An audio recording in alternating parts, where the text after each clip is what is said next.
Hello, everyone, and welcome back to episode 10. Today, we're talking about overcoming overwhelm, something that so many of us suffer from or have suffered from in the past.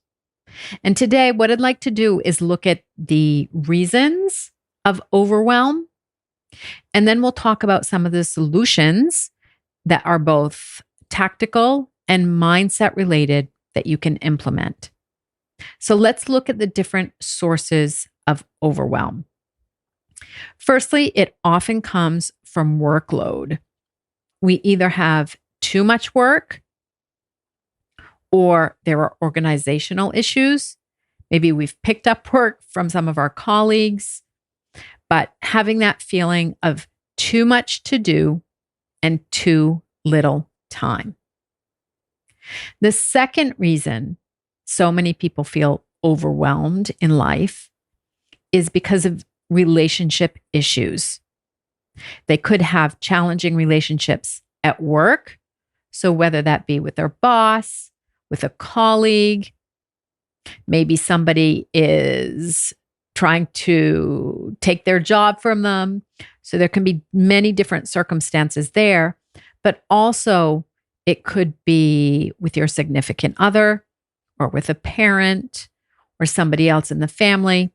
So, relationship challenges and not knowing how to move that forward can become also a source of overwhelm. Financial stress, also. Health issues, if we suffer from either chronic pain or worrying that we have something that is life-threatening or debilitating, can often cause feelings of overwhelm. Perfectionism, so setting impossibly high standards for ourselves that are practically impossible to meet. That's adding additional stress to our shoulders. Another reason is connectivity. So we all know between the telephone, the computer, the tablet, we're just always on, or it can seem like we're always on with notifications arriving through email, from social media, from the news feed, from Teams. So we're constantly being bombarded. So that's creating overwhelm. And just generally major life changes. If we're getting married, if we're getting divorced, if we're moving, if we're having a baby, if we're changing jobs, all of those are circumstances that we don't know well, that often cause a lot of fear. It's fear of the unknown, afraid that we won't know how to handle it, afraid that we won't be able to handle it, not knowing where to start. And so a lot of those things are unexpected, and it can also be firefighting. So those problems coming up, and we have to be constantly putting out fires. So many sources of overwhelm. But I want to talk today about different solutions that you can put into place to manage it, whether that be in your organization or in your mindset. So the first thing I'd like to talk about is some tactical solutions.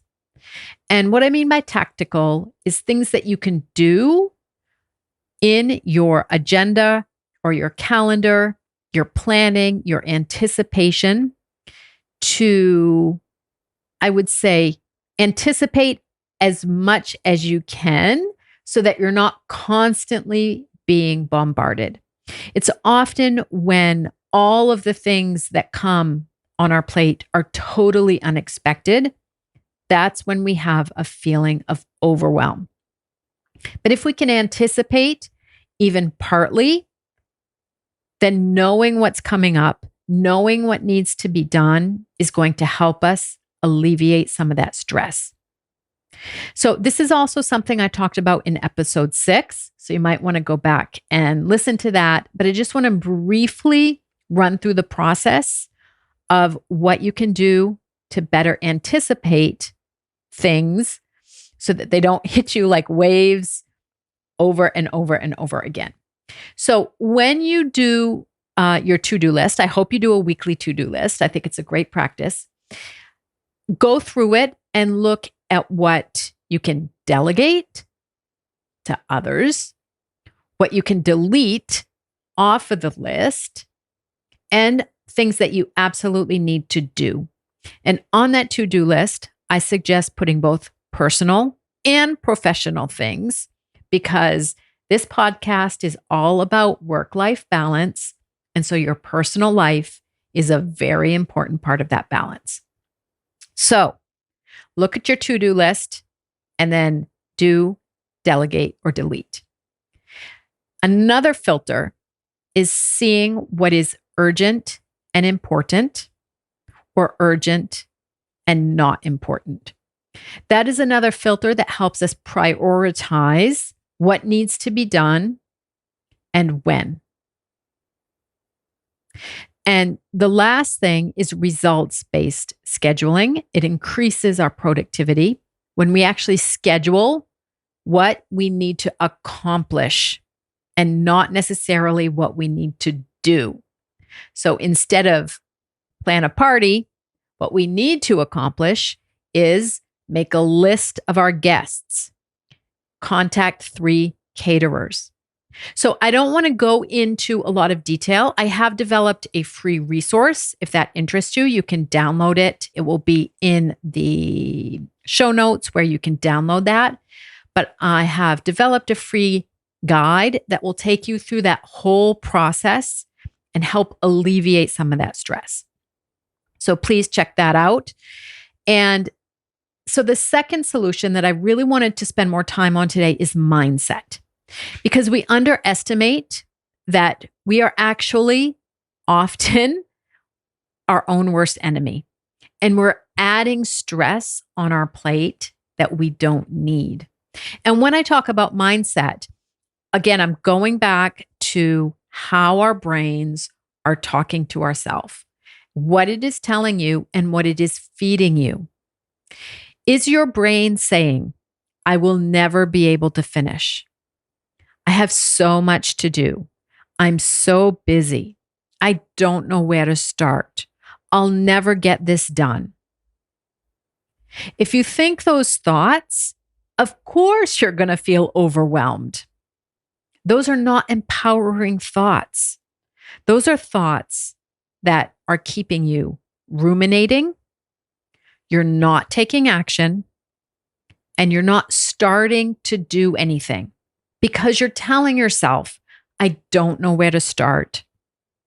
I don't know what to do. You feel overwhelmed, and so you don't do anything and you don't start. So what I'm suggesting is that you can consciously change those thoughts and choose thoughts that are more empowering. So let me just give you an example, because this is something that I'm not saying you can go from I'm overwhelmed to, oh, everything is great and everything is fine. But it's moving the needle ever so slightly. And that's what we do also in coaching with our clients. We work on thoughts that are more empowering for each individual. So let me just give you a couple examples. Maybe I can do this. It's possible that I have enough time to do what I need to do. What I did today was enough. Do you see the difference of those thoughts? Those thoughts are much more calming, and they're not adding additional stress on the person. Now, it's true that, the sources of overwhelm for every single person are different, which is why I can't also give you the thought that is perfect for you. But it's taking the thoughts that you're thinking and just slightly tweaking them. So if you're constantly thinking, I will never be able to do, or I will never be able to finish, you could tweak that towards, maybe I will be able to finish. Or maybe I will be able to get the majority of my work done. Maybe if I think about this differently, I could find a way to get things done. Do you see how just slightly tweaking it can help take off that pressure? And that's exactly what we do in coaching with my clients. We look at why they are overwhelmed, why they're feeling overwhelmed, why they're feeling that they can't move forward, why they are feeling stuck. Okay. And it's often linked to those reasons I mentioned earlier. So work, relationships, health, financial, etc.